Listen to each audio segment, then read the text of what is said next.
Hi everyone! Welcome to Tita Lily's Kitchen. Today, I'll share with you how I make chocolate cupcakes. Also, I'm going to make chocolate buttercream frosting, kaya simulan na natin ito. So, dito sa sifter, ilalagay ko ang 400 grams of plain flour, 450 grams of caster sugar, about 70 grams of cocoa powder o cocoa, 1 teaspoon of baking soda, and half a teaspoon of salt. At sasalain lang para maiwasan ang mga buo-buo.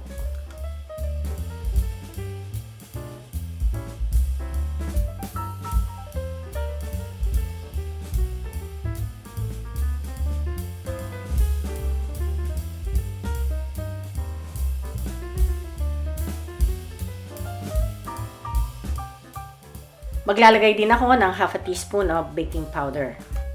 At haluin lang natin itong mabuti.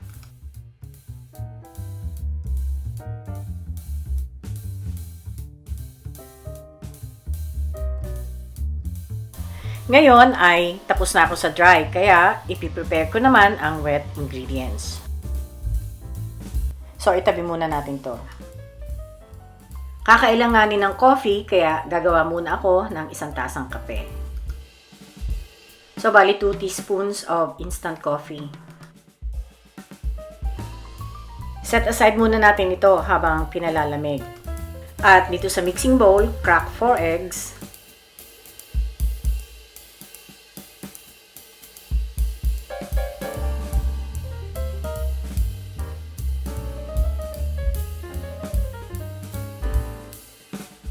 One cup of coffee. Ito yung pinalamig na kape. 1.5 cup of vegetable oil. 1 cup of buttermilk.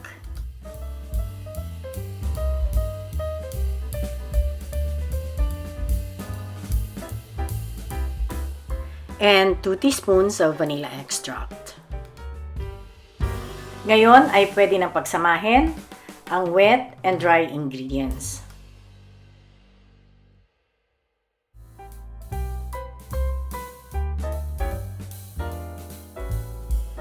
Ibuhos lang natin ito dito, tapos haluin ng mabuti.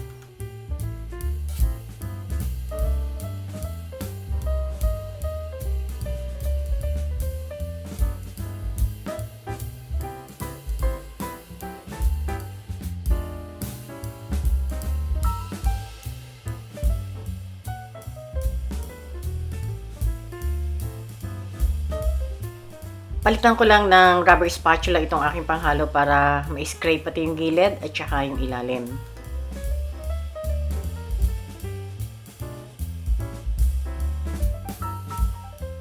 At kapag ganito na ang texture, pwede na itong ilagay sa baking tin.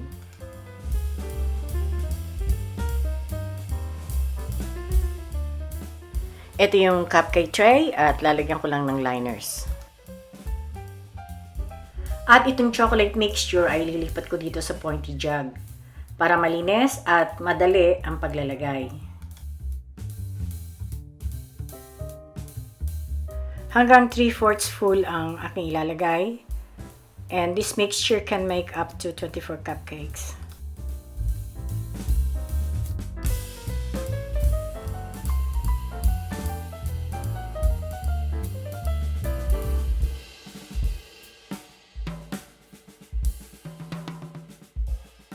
At pagkatapos ay ibibake ko ito ng mga 22 minutes on 160 degrees Celsius preheated oven.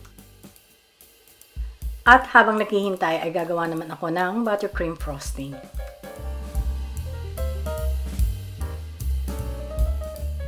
At pagdating sa frosting, kailangan ng egg whites.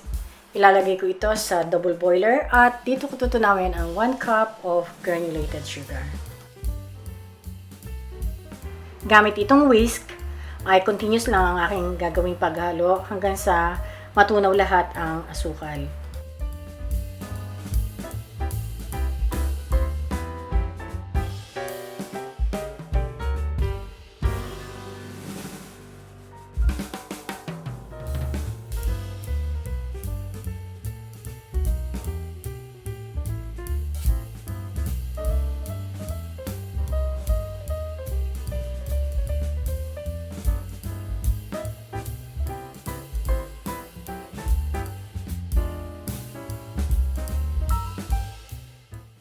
It looks like completely dissolved na ang asukal.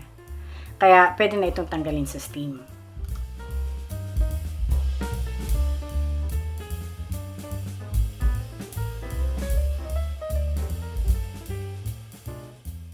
Ngayon ay ililipat ko ito sa mixer at i-whip ko ng 5 to 7 minutes on a high speed.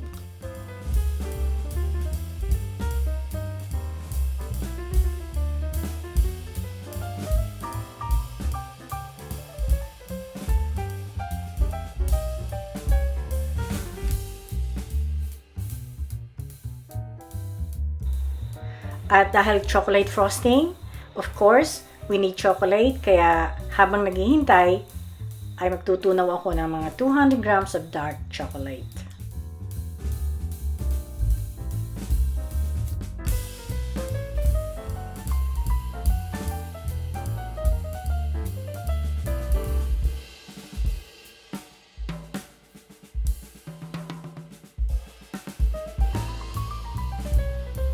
Okay na to, kaya aalisin ko na to sa init. And ganun din ang mga cupcake, so we just have to take it off from the oven and let it cool down.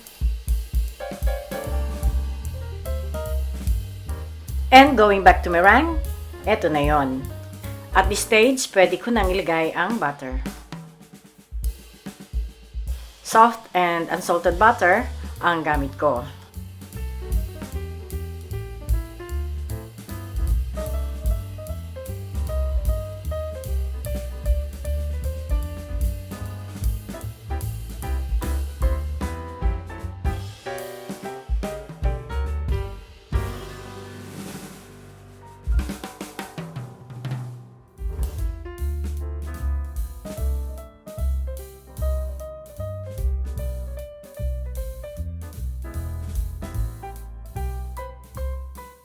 Now, I'll add the melted chocolate and whisk it for another minute to combine. If you want to follow this cupcake recipe, the list of ingredients and measurements is in the description box below. So, paki-check nyo na lang.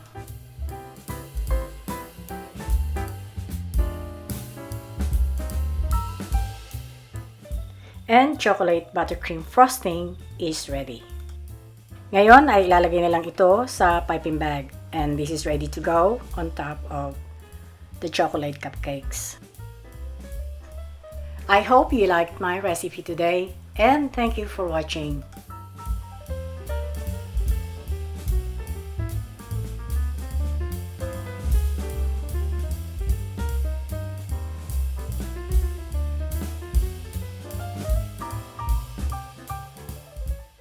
And please don't forget to share, like, and subscribe.